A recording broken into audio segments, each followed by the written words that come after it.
Toi, ce dont tu as besoin de savoir, c'est que Dieu, c'est ton créateur, que ce qu'il a fait de ton esprit, c'est une pure merveille et c'est spécifique et unique et c'est pour un but et c'est à son image. Dès lors que tu prends conscience de ça, il n'y a que deux avis qui comptent, celui de Dieu et le tien. Les autres, we don't care.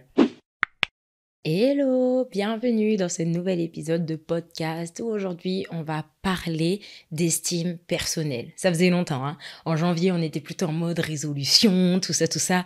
Mais là on revient à notre sujet, du moins l'un de nos sujets principaux sur la plateforme Sois toi-même, à savoir l'estime personnelle.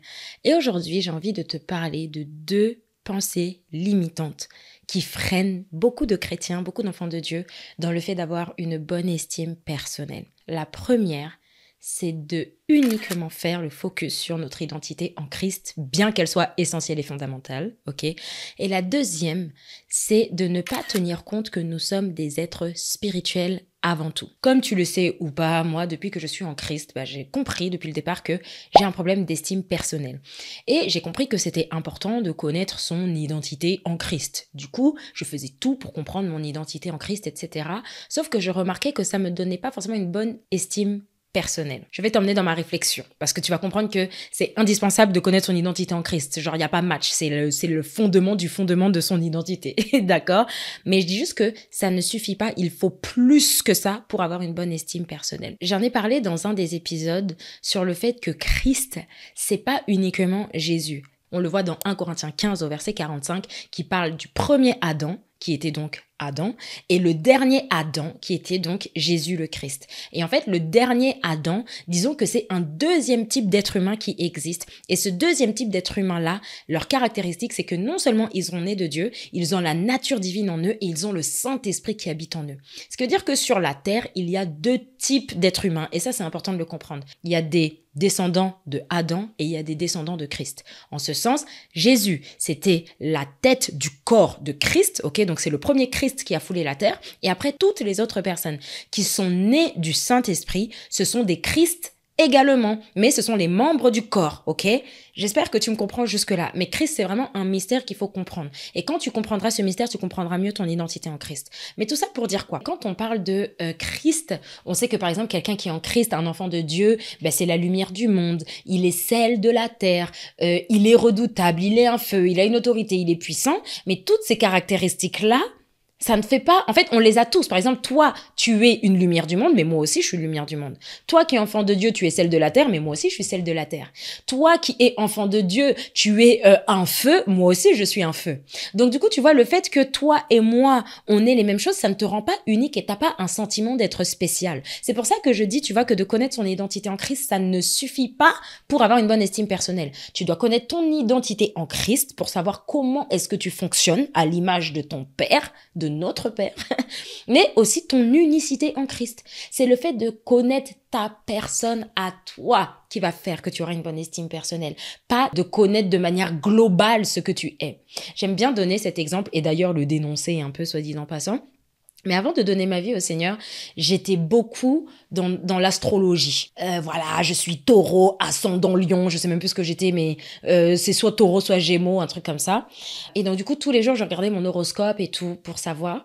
Mais en fait, j'étais dérangée par les horoscopes. J'étais dérangée par l'astrologie. Parce que je me disais, mais combien de personnes sont nées le 21 mai comme moi? Et combien de personnes sont nées à la même heure que moi?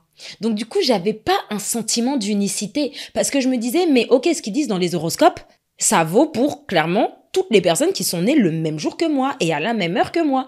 Donc en fait, c'est comme si j'étais pas unique, c'est comme si c'était groupé, tu vois. Mais t'imagines si toutes les personnes, elles avaient la même vie que moi, toutes les personnes qui sont nées le même jour, elles avaient la même vie selon ce que les horoscopes disent. Non, franchement, l'astrologie, c'est un énorme mensonge, c'est un délire. Bon, franchement, si tu es chrétienne et que tu crois en astrologie, j'ai vraiment envie de te sensibiliser par rapport à ça pour te dire que ce n'est pas une science qui vient de Dieu. L'astrologie, ça ne vient pas de Dieu. Tu n'es pas né des étoiles, tu es né de Dieu. Dieu, il a créé les étoiles. Les étoiles, ça fait partie de la création de Dieu. Et si tu dois connaître qui tu es, c'est en Dieu et c'est pas dans ce que des astrologues te disent. Sachant que l'astrologie, c'est de l'occultisme. L'occultisme, c'est quoi? C'est le fait d'aller chercher des sciences spirituelles sans passer par le Saint-Esprit. Donc du coup, tu vas chercher des sciences ténébreuses là. Je le dis parce qu'il y a certainement quelqu'un, et je le vois souvent, des personnes qui se disent chrétiennes, mais qui en attendant aussi croient à l'astrologie, aux signes, scorpion, capricorne, tout ça. Non, ma belle, toi, ton signe, c'est la croix. Les païens, on leur en veut pas s'ils sont dans ça. Dans tous les cas, ténèbres, c'est ténèbres. Mais toi, qui es enfant de la lumière, tu ne peux pas croire à des choses ténébreuses comme ça, ok?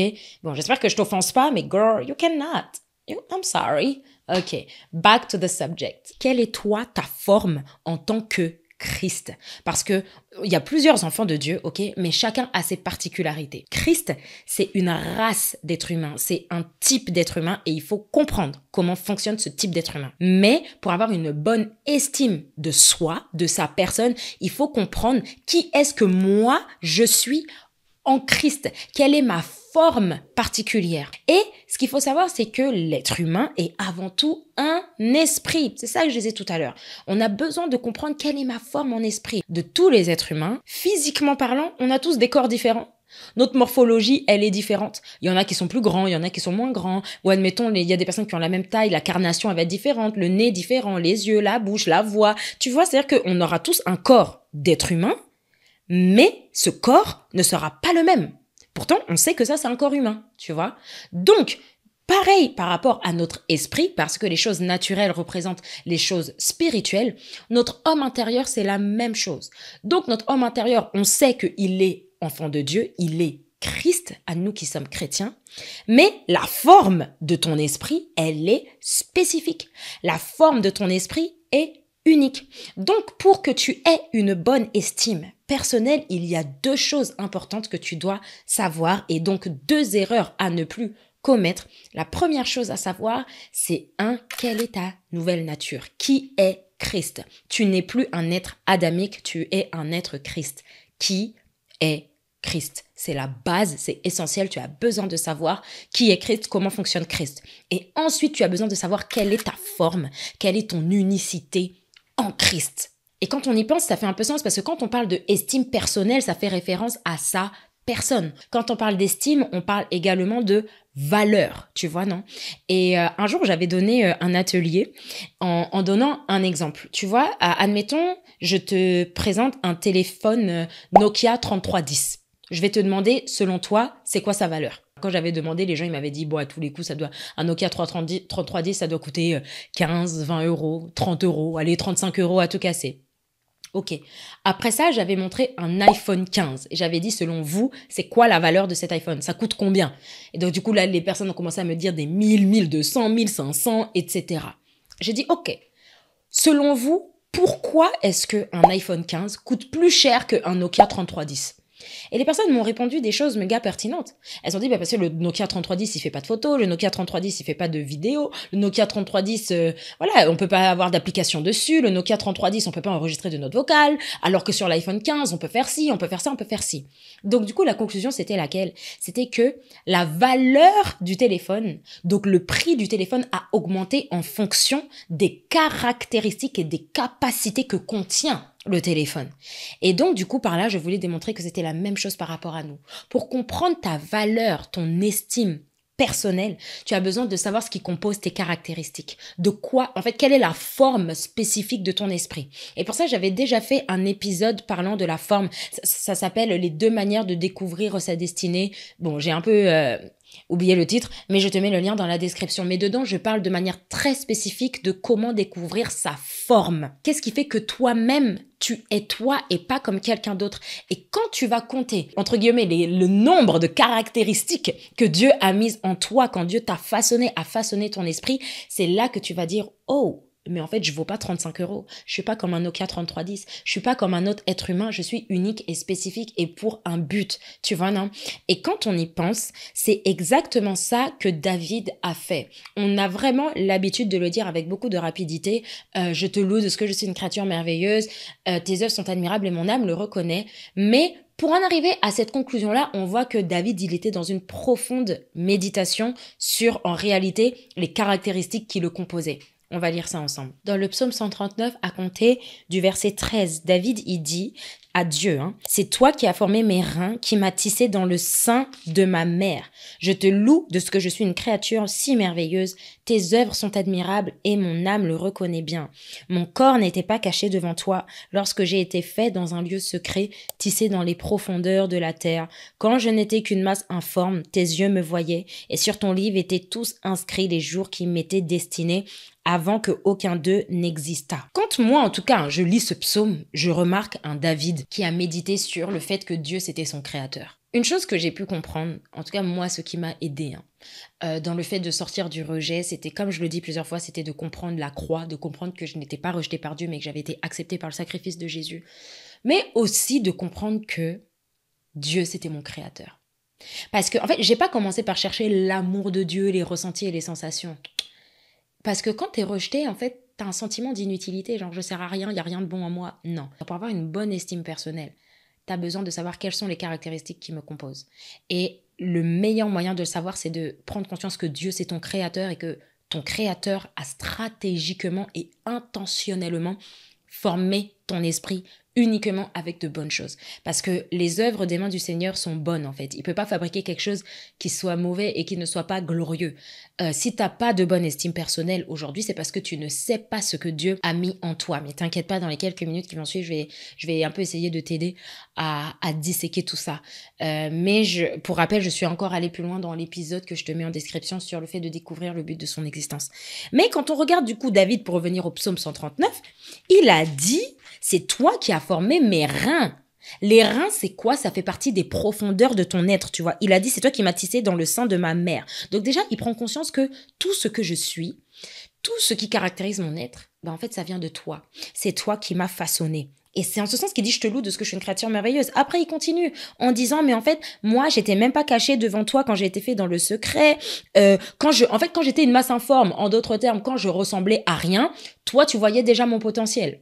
Donc, en fait, quel est ton potentiel? Pour avoir une bonne estime personnelle, regarde pas à ton physique, hein. Regarde pas à ton visage dans le miroir. C'est pas ça qui va faire que tu auras une bonne estime personnelle. Tu dois regarder à l'homme intérieur. Quelle est la forme de mon homme intérieur? C'est ça qui va t'aider. C'est ça qui va t'aider. Même si aujourd'hui tu as des boutons, tu as de l'acné, ton nez il est comme si, tes lèvres elles sont comme ça, c'est pas ça ta priorité. Ne regarde pas ta beauté extérieure, regarde d'abord à l'intérieur ce que Dieu a fait de toi. L'une des choses que Dieu a fait de toi, tu dois savoir quelles sont ces capacités que tu as, quels sont ces dons et ces talents que tu as. Quelles sont ces aptitudes naturelles que tu as? Organisation, faire à manger, ou je sais pas moi. Il y a des choses que tu as. Regarde donc du coup, voilà, tes dons, tes talents, tes qualités, ton savoir-faire. Quelles sont tes passions, tes intérêts? Qu'est-ce que tu aimes dans la vie? Même si c'est des choses qui te paraissent simples et insignifiantes, qu'est-ce que tu aimes dans la vie? Ce n'est pas un hasard, d'accord? Quelles sont tes expériences personnelles, professionnelles, relationnelles, etc. Ça, ce n'est pas non plus dû à un hasard. Et surtout, quelles sont tes valeurs profondes? Ces choses dans lesquelles tu crois, ces choses pour lesquelles tu te défends, ces choses pour lesquelles tu crois que tout le monde devrait savoir ça. Ça là, ça fait partie de tes caractéristiques spécifiques. Et ça ne vient pas de toi, ça vient de celui qui t'a créé, ça vient de celui qui t'a formé. Parce qu'au travers de toi, il s'est dit qu'il allait t'envoyer sur la terre pour véhiculer ces choses. Et pour être sûr que tu les véhicules, il les a inscrits dans ton être, en fait, tu vois. Par exemple, moi, l'une de mes valeurs par la grâce de Dieu, c'est l'authenticité. T'es pas authentique, ça va m'énerver. Bon, après, quand je dis que ça va m'énerver, c'est pas que je vais être fâchée contre toi, en colère contre toi, mais ça va m'insupporter et je vais vouloir tout mettre en œuvre pour pouvoir t'aider à être authentique. Et pourtant, quand je regarde à mes expériences personnelles, je vois que j'étais la professionnelle dans le passé à porter des masques. J'étais un caméléon, laisse tomber.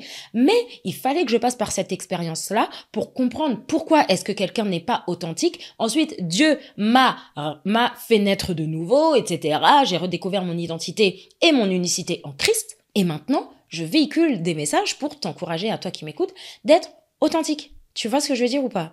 Donc, quand tu regardes à tout ça, mais j'en parle encore une fois de manière bien plus spécifique dans l'épisode que je te mets en description, donc je t'invite vraiment à aller l'écouter. Tu vois que c'est pas par hasard. Moi, si je reprends l'exemple de l'authenticité, je comprends que le Seigneur veut, en 2025, à l'ère des réseaux sociaux, à l'ère du TikTok, à l'ère des make-up, des trends, that girl, glow up et machin chouette truc muche, Dieu veut que quelqu'un dise, guys, soyez authentiques, votre beauté, elle est dans votre unicité. Votre beauté est dans votre unicité. Votre beauté est dans votre unicité. Ok? Dieu, il voulait ça. Et moi, bah, du coup, voilà mon fardeau et voilà ce que je dis sur le podcast, ok? Donc, toi, c'est quoi, tu vois? On te parle pas forcément d'ouvrir ta page sur les réseaux sociaux, de faire un podcast et tout. Mais forcément, il y a des trucs dans ton cœur, il y a des valeurs intrinsèques qui, tu vois, enfin, des trucs qui te tiennent à cœur.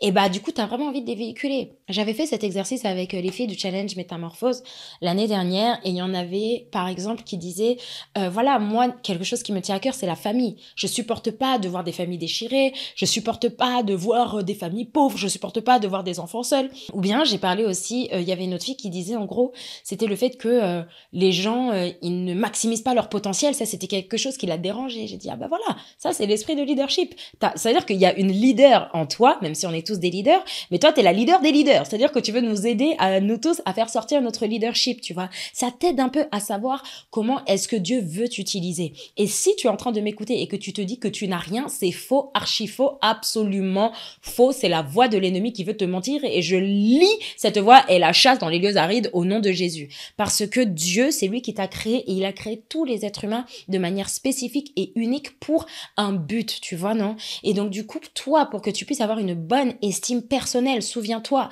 de l'image du téléphone, tu as besoin de savoir quelles sont tes caractéristiques spécifiques. Et quand tu vas t'en rendre compte, déjà, tu vas réaliser comme David que ces caractéristiques, elles viennent de Dieu. C'est pas toi qui t'es réveillé un bon matin pour être comme ça. Ces caractéristiques, elles viennent de Dieu. Et parce que tu es à l'image et à la ressemblance de Dieu, ça veut dire que ces caractéristiques, Dieu les a sorties de lui. C'est-à-dire que lui-même, il est comme ça, tu vois.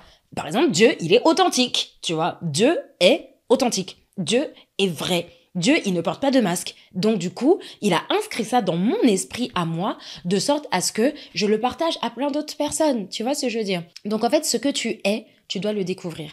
Quand tu vas le découvrir, tu dois réaliser que ça vient de ton créateur, Dieu. Et ensuite, tu dois réaliser que ce qu'il a fait de toi et ce qu'il a mis en toi, ça vient de lui-même. Ok? Donc, c'est pas bizarre. S'il y a des gens qui clashent ça, c'est leur problème. Toi, ce dont tu as besoin de savoir, c'est que Dieu, c'est ton créateur, que ce qu'il a fait de ton esprit, c'est une pure merveille et c'est spécifique et unique et c'est pour un but et c'est à son image. Dès lors que tu prends conscience de ça, il y a que deux avis qui comptent. Celui de Dieu et le tien. Les autres, we don't care. Au mieux, ils aiment et c'est bien. Au pire, ils aiment pas, ça les regarde. Parce que toi, t'es à l'image, à la ressemblance de Dieu et puis c'est tout. Tu vois. Et c'est en ce sens qu'après, c'est important, comme David l'a dit, il a dit, et mon âme le reconnaît bien. Je suis une créature merveilleuse et mon âme le reconnaît. C'est pas juste de savoir que tu es une créature merveilleuse, c'est que ton âme prenne conscience que tu en es. Et ça, c'est un travail que tu fais avec le Seigneur. Mais en fait, ce que tu dois comprendre, c'est aussi que pour avoir une bonne estime personnelle, ça va être important pour toi d'apprendre à aimer ce qui te rend différente des autres. Parce que ta différence, c'est ça aussi qui fait ta particularité et ta singularité et la raison pour laquelle Dieu t'a créé. Tu vois, Dieu t'a pas créé comme les autres et c'est pour un but. C'est pas intéressant, en fait. Dieu, c'est un Dieu de diversité de toute façon. Mais il t'a créé comme tu es, il t'a créé différente pour un but. T'as pas vocation à être comme les autres. T'as pas vocation à être comme les autres, en fait. Et si t'es comme les autres, bah, du coup, tu nous prives de la véritable toi. Cette différence-là, c'est ça qui fait cette beauté et tu verras que quand tu vas pleinement la manifester, il y a des gens qui vont dire j'aime trop, j'aime trop, j'aime trop. Il y en a peut-être qui n'aimeront pas, mais encore une fois, on s'en fout. Mais il y en a qui vont dire j'aime trop, c'est trop bien. Est-ce qu'ils voudront être exactement comme toi? Peut-être pas. Mais en fait, ça va rajouter comme une saveur spéciale, en fait, tu vois. Je vais donner un exemple personnel. Je connais pas beaucoup de personnes, je dis pas que ça n'existe pas, je dis juste que j'en connais pas, dans le domaine de la restauration de l'âme, qui parle de la restauration de l'âme, disons, avec de la joie, genre, tu vois.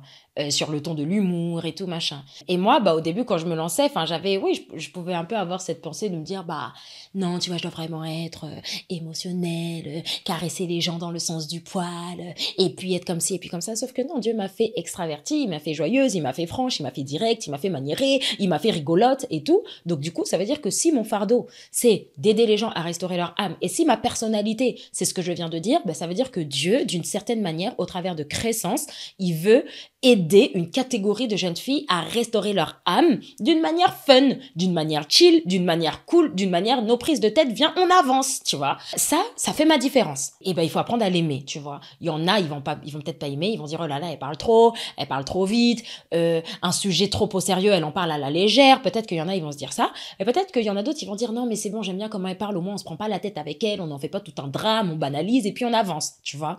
Donc du coup, c'était juste un exemple pour te dire d'apprendre à aimer ce qui fait ta différence parce que c'est pas un hasard et Dieu l'a voulu comme ça. Amen. S'il fallait conclure, ma chérie, tu as besoin de connaître deux aspects pour avoir une bonne estime personnelle, ton identité en Christ et ton unicité en Christ. Parce que tu es unique. Tu es un esprit qui habite dans un corps et qui possède une âme et ton esprit est unique. Ton corps est unique et ton âme est unique. Ton unicité, c'est ça qui fait ta beauté et c'est ça qui te donnera une bonne estime personnelle. En tout cas, on arrive à la fin de cet épisode. J'espère qu'il t'a parlé, j'espère qu'il t'a encouragé. N'hésite pas également à aller écouter les épisodes que j'ai mentionnés parce que je rentre bien plus en profondeur sur les caractéristiques que tu dois découvrir sur toi-même pour avoir une bonne estime personnelle.